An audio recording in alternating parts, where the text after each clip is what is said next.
you.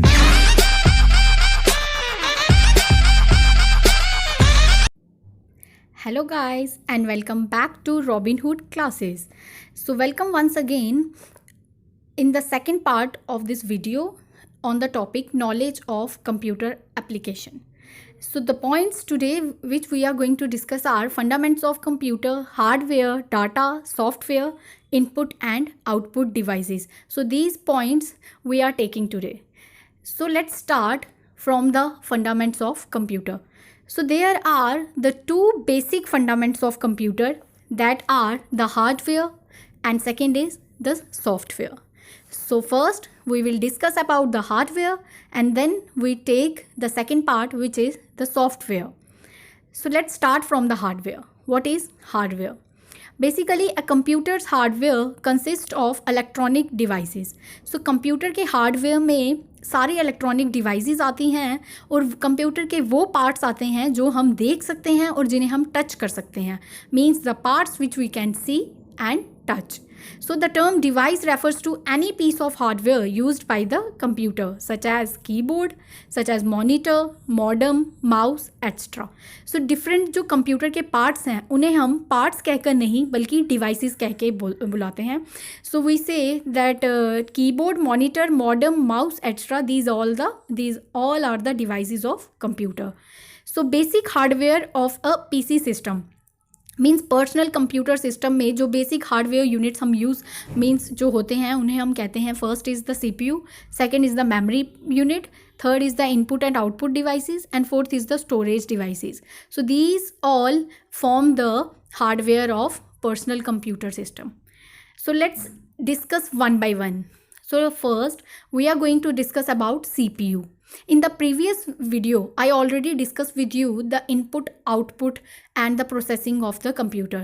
So there I also discussed the CPU, but once again I am discussing here the central processing unit. So CPU is basically the brain of the computer. Just like in a human body, brain is the most important part as it controls the entire functions of the whole body. So in computer, CPU, which is the central processing unit, perform all the functions of the computer. So CPU directs and it controls the entire computer system and performs all the arithmetic and logical operations. जितने भी काम, जितने भी logical operations या जितने भी functions computer में हो रहे हैं वो सब कहाँ पे होते हैं? वो इसके सेंट्रल पार्ट में होते हैं जिसे हम सेंट्रल प्रोसेसिंग यूनिट कहते हैं, जिसे हम CPU कहते हैं. सो जो CPU है this is the most important part of the computer. This is so now discuss about processing. So what is processing? So it is a procedure that transforms raw data into useful information. Last video में भी मैंने ये discuss किया था आपके साथ कि जब हम कंप्यूटर को कोई इंस्ट्रक्शंस दे रहे हैं, कोई काम दे रहे हैं, तो वो हम किसके मतलब कैसे दे रहे हैं. So that is the raw data which we use as a instructions to give the computer. So computer just process that data and then store in it and at last as a result we get the output. सो यहाँ पे जो भी raw data change होके useful information बनता है उसे यहाँ पे प्रोसेसिंग कहा जाता है. सो जो ये प्रोसेसिंग का फंक्शन है CPU अकेले नहीं करता है बल्कि this function is divided between the computers processor and memory और कंप्यूटर का प्रोसेसर दोनों मिलके ये प्रोसेसिंग का काम जो है ये मतलब हैंडल करते हैं. So next the processor is also called the central processing unit. इस प्रोसेसर को हम सेंट्रल प्रोसेसिंग यूनिट भी कहते हैं as it is the most important part of computer. So it manage all the devices, perform the actual process of data. Computer का हर एक part अपना अपना फंक्शन कैसे कर रहा है ये काम भी CPU का ही है. सो CPU ही मैनेज करता है, CPU ही सब कुछ देखता है कि कौन सा डिवाइस कैसे परफॉर्म कर रहा है. Is it performing fine? Is it performing the actual processing of data? So CPU जो है उसके अंदर या तो एक से ज़्यादा चिप्स अटैच होती हैं जो कि कंप्यूटर के मेन सर्किट बोर्ड से हम उसे अटैच करते हैं, which is also called the motherboard. So CPU consist of one or more chip attach to the computer's main circuit board. So that was all about the CPU, Central Processing unit. As it is the most important part, it is also called the brain of the computer. So let's take up the second part, that is the memory. As I already discussed with you that CPU and memory both helps in the working of processing. So memory का काम यहाँ पे क्या है? Memory here is the programs and data. जो भी programs और data computer के अंदर स्टोर होता है that is stored in the memory. जैसे एक ह्यूमन बॉडी के अंदर मेमोरी का बहुत इंपॉर्टेंट काम है. जैसे ह्यूमन बॉडी में शॉर्ट टर्म मेमोरीज होती हैं, लॉन्ग टर्म मेमोरीज होती हैं. कुछ चीज़ें इंसान को ज़्यादा देर तक याद रहती हैं, कुछ कम देर तक याद रहती हैं. इसी तरह कंप्यूटर में भी कुछ टेम्पररी मेमोरी होती है, कुछ परमानेंट मेमोरीज होती हैं. So memory is the part where the programs and data are stored. सारे प्रोग्राम्स और डाटा जहाँ पे स्टोर किए जाते हैं कंप्यूटर के अंदर, हम उसे मेमोरी कह सकते हैं. सो सीपीयू की तरह जो मेमोरी है that also consist of chips which are attach to motherboard. CPU के भी सारे पार्ट्स जो हैं चिप के द्वारा मदरबोर्ड से अटैच होते हैं. मेमोरी का भी यही सेम प्रोसीजर है, सही यही सेम काम है. So memory holds data and program instructions as the CPU works with them. Memory जो है वो CPU के साथ मिलकर instructions पे काम करती है and works with them. So this memory is called random access memory. When we just use a computer, so we are working on it. That जो काम उस टाइम पे हम कर रहे हैं that is stored in the RAM, that is random access memory, and it is the temporary memory. It is not the permanent memory. So CPU can find any piece of data in RAM. RAM के अंदर CPU को जितना भी जो data है वो वहाँ मिल जाता है. When it needs for processing, वहाँ पर ही सारी प्रोसेसिंग होती है, तो RAM से CPU को अपना डाटा मिल जाता है जब भी उसे वो चाहिए प्रोसेसिंग के लिए. बट जो RAM है that is volatile. Here the word volatile means it holds data only when the power is on. अगर आपकी इलेक्ट्रिसिटी है मीन्स रैम जो है वो काम कर रहा है, लेकिन if the power is off RAM contents are lost. So means it's a temporary memory. I already said that it's a temporary memory, it's not permanent. If there is power it is on. When there is no power, power is off, RAM contents are just lost. So let's move forward. Now let's discuss about the input devices. So input devices are those devices which allow data and program to be sent to CPU. Input devices को हम इसीलिए use करते हैं ताकि हम instructions या जो भी मतलब प्रोग्रामिंग के लिए जो हमें कंप्यूटर को इंस्ट्रक्शंस देनी है, काम देने हैं, वो इनपुट डिवाइसेस के थ्रू ही होते हैं. Different input devices are the keyboard, mouse, joystick, microphones, webcam and scanner. These all are the input devices जिनके थ्रू हम कंप्यूटर पे काम कर सकते हैं, जिसके थ्रू हम डाटा और प्रोग्राम्स जो है CPU तक सेंड करते हैं. So we will discuss one by one. First we will take the keyboard. So keyboard mainly हम सब जानते हैं कि कंप्यूटर पे मेन जो टाइपिंग का काम है वो कीबोर्ड के थ्रू होता है. जो कीबोर्ड होता है वो CPU से अटैच होता है. सो हम यहाँ से सब जो भी इंस्ट्रक्शंस देना चाहते हैं in a written form for writing that we use for typing we use keyboard. So keyboard का जो मेन पर्पस है वो है टाइपिंग. इंस्ट्रक्शंस जो हम सेट ऑफ इंस्ट्रक्शंस कंप्यूटर को दे रहे हैं, so in a written form we just type that on the keyboard and just give that to computer. So let's discuss the different types of keyboards. So there are the 5 types of keyboards. There are I think more than 5, but we are discussing here the 5 types of keyboard. So that are the traditional keyboards, next is the flexible keyboards, next is the ergonomic keyboards, next wireless keyboards and PDA keyboards. So one by one I am discussing with you. So first is the traditional keyboard. Traditional keyboard simply standard keyboards होते हैं जो हम एक PC के साथ use कर रहे हैं.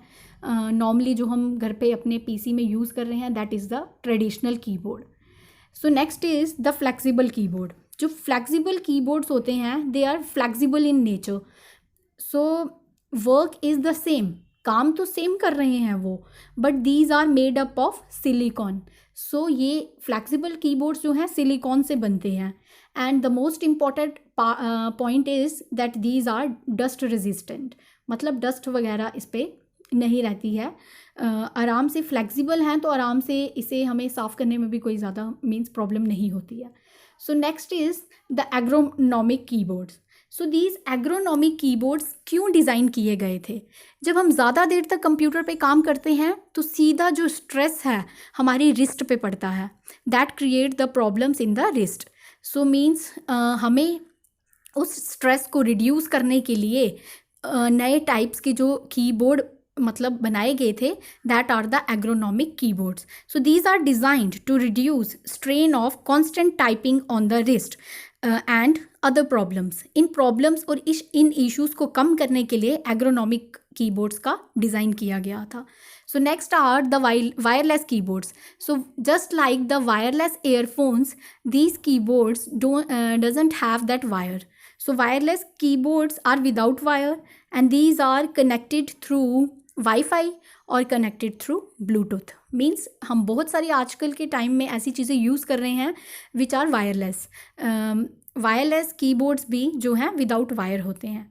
So next are the PDA keyboards. Here the PDA means personal digital assistant. So these keyboards are also the wireless keyboards. Just like the wireless keyboards, these don't have a wire. These are without wire. So PDA जो है ये folding keyboards हैं, इन्हें हम fold भी कर सकते हैं directly. These are connected to internet and these are cordless keyboards and these PDA keyboards are touch screen, just like the mobile phones. So let's discuss next is mouse. So mouse are of two types, that is the mechanical mouse and next is the optical mouse. Normally जो हम अपने PCs के साथ घर पे mouse use करते हैं, पहले जो हम माउस यूज़ करते थे उनके नीचे एक छोटी सी बॉल आपने देखी होगी, मेटल बॉल होती है. आइदर इट्स रबर और it is made up of metal. So it's used for rolling. ठीक है, जो भी माउस हम घर पे पहले यूज़ करते थे वो मैकेनिकल माउस थे, बट आजकल के टाइम में मैकेनिकल माउस नहीं आ रहे हैं. So basically we use nowadays optical mouses. So these have the laser in them. So other input devices are the joystick, light pens and stylus. So joystick simply maximum जो बच्चे हैं computer पे games खेलते हैं, so we just play games on computer with the help of joystick. So next are the light pens. So ये light pens जो होते हैं, these are the sensitive pen like devices which we use in computer. So next is the stylus. This is also a pen like device commonly used with tablets, PCs and PDAs. Just for touch screen जो पहले mobile थे उनके साथ भी हमें एक छोटे सा मीन्स पेन लाइक स्ट्रक्चर कुछ मिलता था जिससे हम अपने मोबाइल पे वर्क करते थे. So that are the sensitive material, sensitive pen like devices. So computer में भी हम बहुत सारी ऐसी चीज़ें यूज़ करते हैं.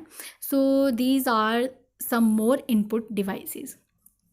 So let's discuss now the output devices. So what are output devices? Media used by computer in displaying its response to our requests and instructions. जब हम कंप्यूटर का इनपुट देते हैं, उन्हें इंस्ट्रक्शंस देते हैं कि हमें ये काम करना है, हमें ये काम चाहिए. सो नेक्स्ट जो कंप्यूटर है प्रोसेसिंग करता है with the help of CPU और अपने CPU में वो डाटा स्टोर करता है प्रोसेस करने के बाद. लेकिन उसके बाद जब एज ए रिज़ल्ट वो हम लोगों को वापस मिलता है, दैट इज़ हम वो रिज़ल्ट कैसे गेन करते हैं विद द आउटपुट डिवाइसेस. और आउटपुट डिवाइसेस के थ्रू वो हमें रिज़ल्ट हमें वापस मिलता है. सो हमें डिस्प्ले होता है वो चीज़ें, हमारा रिस्पॉन्स जो है कहाँ पे डिस्प्ले होता है, जो हमने इंस्ट्रक्शन दी थी उसका अब हमें रिज़ल्ट मिल रहा है. तो वो हमें किस तरीके से मिलता है? Through monitors, through printers and through audio speakers. So I will discuss with you the monitor, printers, audio speaker. So first I am taking here the monitors. Different monitor जो होता है एक टीवी स्क्रीन जैसा एक simply means एक device होता है जिस पे डिस्प्ले होती है और हमें जो भी शो होता है सब मॉनिटर के थ्रू होता है.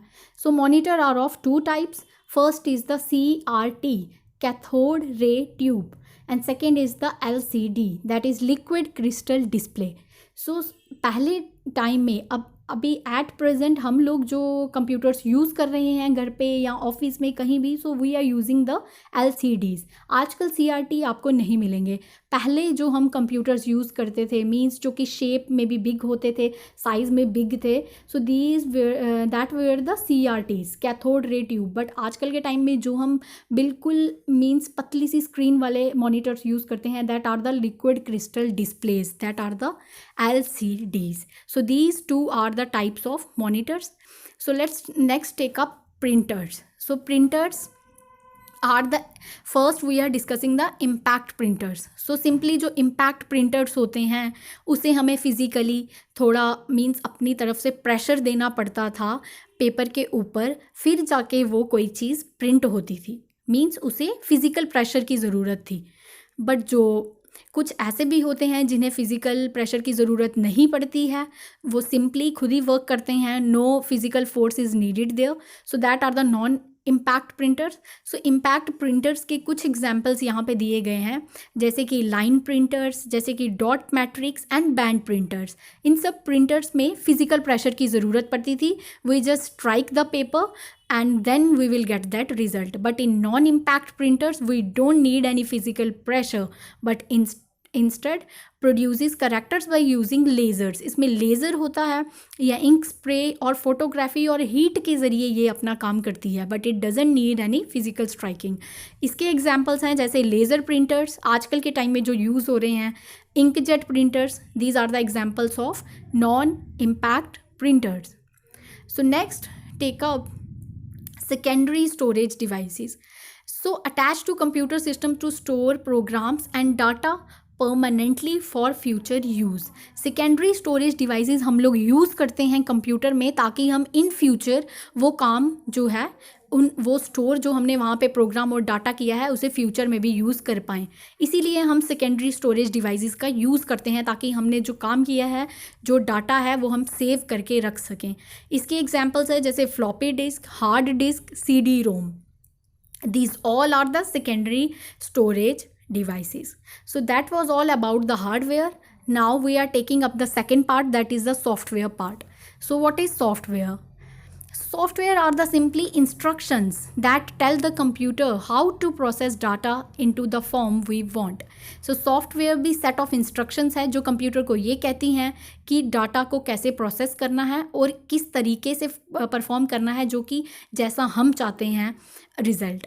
सो सॉफ्टवेयर और programs, these two terms are the interchangeable. So software को हम प्रोग्राम्स भी कह सकते हैं, प्रोग्राम्स को हम सॉफ्टवेयर भी कह सकते हैं। So these two terms are interchangeable. So the two major types of software are, first is the system and is next is the applications. So these two are the major types of software. Important terms हैं ये software की, एक system और next is the application. So let's discuss the kinds of software. System software enables the application software to interact with the computer hardware. System software का काम ये है कि वो जो है application software है डायरेक्टली किसके साथ इंटरेक्ट करता है, कंप्यूटर के हार्डवेयर पार्ट के साथ। मीन्स हर एक पार्ट कोलैबोरेट करके काम करता है, कोई भी सिंगल पार्ट काम नहीं कर सकता। सो system software enables application software to interact with the computer hardware. So जो operating system are the programs that coordinate computer resources, provide an interface between the user and the computer and run applications. So जो software है उसके under है operating systems, these are the programs जो computer resources के साथ coordinate करके काम करते हैं। ये यूज़र जो कंप्यूटर को यूज़ कर रहा है और एक कंप्यूटर, इन दोनों के बीच में एक इंटरफेस प्रोवाइड करता है जिससे कि सारी एप्लीकेशंस काम करती हैं। So these software are the utilities which perform the specific task related to managing computer resources. Computer resources को manage कैसे करना है, these all are performed are specific tasks which are related to computer resources. So software are the device drivers which are specialized program designed to allow particular input and output devices to communicate with the rest of the computer system, ये एक driver का काम करती हैं, means device को drive करती हैं। And these are the specialised programs, ये इसीलिए डिज़ाइन की गई हैं ताकि इनपुट और आउटपुट डिवाइसेस जो हैं वो computer system, whole computer system के साथ कम्युनिकेट कर सके, कोलैबोरेट करके काम कर सके। So that was all about the software. So next we are taking the functions of system software. So different functions of system software are, the first function is the managing resources. So manage कैसे करना है different resources को, ये भी एक software का काम है। resources में आ जाते हैं जैसे memory, processing, storage, devices में आ जाते हैं different devices जैसे printer, monitor, etc. सो इन सब को मैनेज करना, रिसोर्सेज को मैनेज करना, ये सिस्टम सॉफ्टवेयर का काम है। So next is providing user interface. So it just provide the interface between the user and the computer. दोनों के बीच में जो इंटरफेस प्रोवाइड करना है, that is the function of the system software. So system software helps in running the different applications, as we had installed so many applications in our PCs, in our mobiles. So PCs में, जो laptops में हम लोग apps use करते हैं, ये सब apps जो हैं फंक्शन कैसे करती हैं with the help of the system software. So next we are taking the two different operating systems which are used in the computer, and these are the DOS and GUI. So first we will discuss the DOS. So DOS is the disk operating system. This disk operating system, DOS, for widely installed operating system for PCs. So this is the, मतलब mostly जो हम लोग operating system अपने computers में, अपने PCs में use कर रहे हैं, that is the DOS. We use the disk operating system. So ये कमांड ड्राइवन है, मीन्स हमें कमांड देनी पड़ती है इसे ऑपरेट करने के लिए हमें कमांड देनी पड़ती है. यहाँ पे command is the name of the special program. ये एक स्पेशल प्रोग्राम है कमांड, जो कंप्यूटर को टास्क करने में हेल्प करता है. जब हमें कोई काम किसी से करवाना होता है, so you know we just instruct him, we just command देना मीन्स कि किसी से काम करवाने के लिए उसे ये बताना कि हमें ये काम करना है. सो इन्हें भी कमांड देनी पड़ती है, DOS. This operating system need are the command driven, so it needs the commands to work, so to carry out the task. Next is the GUI. This is the graphic user interface. Mostly जो हम अपने PCs में घर पे use कर रहे हैं, that is the DOS, disk operating system. अब GUI से हम क्या कर सकते हैं, that we are going to discuss. तो through GUI, through graphic user interface, users can interact directly with the operating system. So यहाँ पर हम डायरेक्ट कॉन्टैक्ट में होते हैं, डायरेक्टली इंटरेक्ट कर सकते हैं ऑपरेटिंग सिस्टम के साथ. सो इसका एक एग्जांपल GUI का है Microsoft Windows. So Microsoft window is the GUI, that is the graphic user interface. इसमें डिफरेंट जो चीज़ें आ जाती हैं ग्राफिक यूज़र इंटरफेस में, that are the icons, that are menus, that are the dialog boxes. So these all come under the GUI, that is the graphic user interface. So that was all for today's topic, that is the knowledge of computer applications. So I will meet you in next video with some more objective type questions from the previous year question papers. So thanks for watching and subscribe to Robinhood Net competitive and grammar classes. Thank you. I have you now.